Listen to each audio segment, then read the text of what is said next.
PRD जवान अपनी समस्याओं को लेकर सरकार में बैठे मंत्री साहब को मांग पत्र देते गए और मंत्री साहब घोषणा पर घोषणा करते गए, लेकिन घोषणा सिर्फ कागजों में ही रह गई और पीआरडी जवानों को मिली तो सिर्फ और सिर्फ निराशा। पीआरडी के जवान आज भी आस लगाए बैठे हैं कि आखिर कब मिलेगा पुलिस बी का दर्जा, जिसको लेकर आज विकासनगर डाकपत्थर में पीआरडी जवानों ने एक बैठक आहूत की और बैठक में पहुंचे मां Gange PRD employees welfare association के अध्यक्ष ने कहा कि वर्तमान सरकार पीआरडी जवानों के साथ छल कर रही है, जो घोषणा की गई थी और सिर्फ कागजों में रह गई। उन्होंने कहा कि युवा कल्याण खेल समिति को प्रांतीय रक्षक दल विभाग से पृथक कर गृह विभाग में सम्मिलित किया जाए। विभागों में नियमों को ताक पर रखकर दी जा रही नियुक्तियों को तत्काल खत्म कर मानकों के अनुरूप नियुक्ति दी जाए और सरकार के द्वारा की गई सभी घोषणाओं को जल्द धरातल पर लागू किया जाए, अन्यथा प्रदेश भर के सभी पीआरडी जवान सरकार के खिलाफ उग्र आंदोलन करेंगे। वहीं बैठक में राष्ट्रीय सर्वजन स्वराज पार्टी के राष्ट्रीय अध्यक्ष देवेश्वर भट्ट, जगतराम डोगरा, राष्ट्रीय वरिष्ठ उपाध्यक्ष डी.के. पाल ने भी पहुंचकर जवानों के साथ कंधे से कंधा मिलाकर चलने का आश्वासन दिया। कैमरामैन विनोद कुमार के साथ Kuldeep Chauhan, crime bureau chief, Dehradun. मेरा नाम रिंकू कुमार है। मैं Maa Ganga PRD employees welfare association में सचिव और मीडिया प्रभारी हूँ। ये आप लोगों ने आज एक मीटिंग आउट की है यहाँ पे, पूरा मामला क्या है? मामला सर ये है कि अभी तक हमारे विभाग द्वारा जो हमारा शोषण किया जा रहा है, उस शोषण के संबंध में हमने राजनीतिक पार्टी के साथ में मिलकर अपनी लड़ाई को बुलंद करने के लिए और अपनी आवाज़ को बुलंद करने के लिए ये आज मीटिंग की है यहाँ पे, जिसमें कि हमने अपने पीआरडी जवानों का नेतृत्व करने के लिए और जो आगे की हमारी नीतियां हैं उनको नीतियों को तय करने के लिए सर्वजन स्वराज पार्टी के साथ में आज मीटिंग की है, जिनके नेतृत्व में आज हमें अपनी लड़ाई को आगे लड़ने के लिए हौसला और भी जानकारी मिली है। मुख्य मांगे क्या है? मुख्य मांगे, एक तो हमारी पहली मांग तो यही है कि हमारा जो भ्रष्टाचार जो हमारा शोषण कर रहा है वो कर रहा है युवा कल्याण विभाग। हम चाहते हैं कि युवा कल्याण विभाग को प्रांतीय रक्षक दल विभाग से अलग किया जाए, क्योंकि वो एक खेल समिति है। एक खेल समिति को वर्दीधारी विभाग सौंपा गया है और वर्दीधारी विभाग को कोई भी खेल समिति नहीं चला सकती है।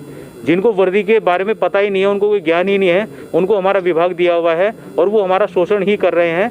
इलीगल तरीके से जितने भी आदेश आते हैं उन आदेशों का इलीगल तरीके से वो करते हैं और उन आदेशों को सही तरीके से धरातल पे लागू नहीं करते हैं। अगर कोई फर्जीवाड़ा या भ्रष्टाचार वाला आदेश है तो उसको एकदम से लागू कर लेंगे और उसमें फर्जीवाड़ा जितना भी करना है वो करेंगे। वो पूरे प्रदेश में लगभग कितने जवान अभी तैनात हैं? पूरे प्रदेश में हमारे जो जवान हैं वो 7,500 जवान हैं और 7,500 के 7,500 जवानों की एक ही पीड़ा है कि युवा कल्याण विभाग को अलग किया जाए प्रांतीय रक्षक दल विभाग से। अगला स्टेप क्या रहेगा?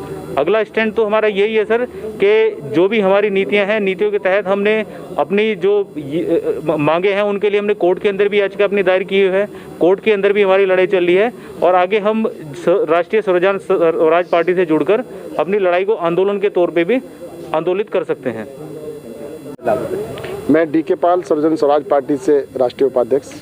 ये कुछ पीआरडी के जवान आपके पास आए हैं और तो आगे इनकी जो मांगे हैं उसको लेकर क्या आपका ये बताना? बिल्कुल, पीआरडी के जो एसोसिएशन है उसके तमाम प्रदेश अध्यक्ष और उसके तमाम जितने भी पदाधिकारी हैं, जिला अध्यक्ष हैं, उन सब लोगों से बैठ के सर्वजन स्वराज पार्टी की आज बैठक हुई है और वो इसलिए हुई है क्योंकि उनके पीआरडी के जवानों के अधिकारों की लड़ाई अब पीआरडी तो खुद लड़ी रही थी, अब सर्वजन स्वराज पार्टी भी उनके साथ में लड़ेगी और उनके हर अधिकार को, चाहे वो परमानेंट नौकरी की बात हो, चाहे परमानेंट ड्यूटी की बात हो, चाहे उनकी पीएफ की बात हो, चाहे उनकी तमाम ईएसआई की बात हो, उनके बीमा की बात हो, यानी उनके भविष्य को मजबूत करने के लिए जितने भी उनके अधिकार है सरकार से दिलाने के लिए कंबाइंड लड़ाई लड़ेंगे। ये सर्वजन स्वराज पार्टी और पीआरडी के कर्मचारियों ने निर्णय ले लिया है। ये आज आपने इनकी बैठक आउट की है और इसके बाद अगला स्टैंड क्या है? अगला स्टैंड ये है कि बहुत जल्दी हम इस पर एक कार्य योजना तैयार करेंगे आंदोलन की और आंदोलन 13 के 13 जनपदों में पीआरडी और सर्वजन स्वराज पार्टी का कंबाइंड आंदोलन होगा।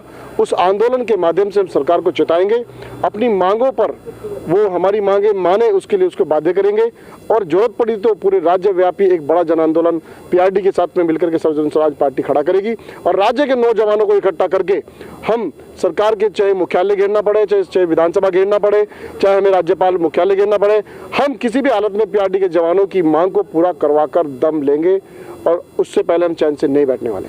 आगामी 2022 के चुनाव को लेकर आपका क्या स्टैंड है? देखिए, राज्य के नौजवान चाहे वो पीआरडी के हों, 108 के हों, राज्य के नौजवानों के रोजगार के लिए सर्वजन स्वराज पार्टी संकल्पबद्ध है।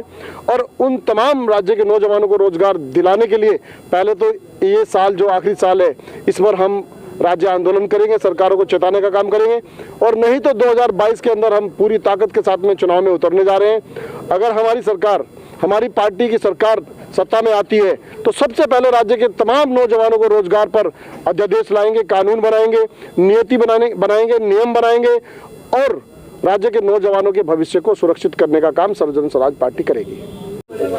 मामला ये है कि प्रांतीय रक्षक दल पीआरडी का जो तकलीफ है वो इनको कई सालों से आवेदन कर रहे हैं कि इनको परमानेंट नौकरी दी जाए, इनको व्यवस्था, इनकी पूरी सैलरी का ही व्यवस्था की जाए, मासिक के तौर पर इनको रखा जाए, या इनको ये प्रोविडेंट फंड की और ये की सुविधा मिले। ये सारी व्यवस्था इनको मिलनी चाहिए और इनका हक भी है, अधिकार भी है और जो मिलना भी चाहिए। तो इनका जो सालों से प्रयास है वो उसमें कोई सुनवाई नहीं है, कोई इसमें कोई ध्यान देता नहीं है। तो हमने ये निर्णय लिया कि भाई सर्वजन स्वराज पार्टी ऐसे ही संस्थाओं के लिए बनी हुई है और हम उनको इस तरह से उनको हक दिलाने के लिए पूरा साथ देंगे, सहयोग देंगे।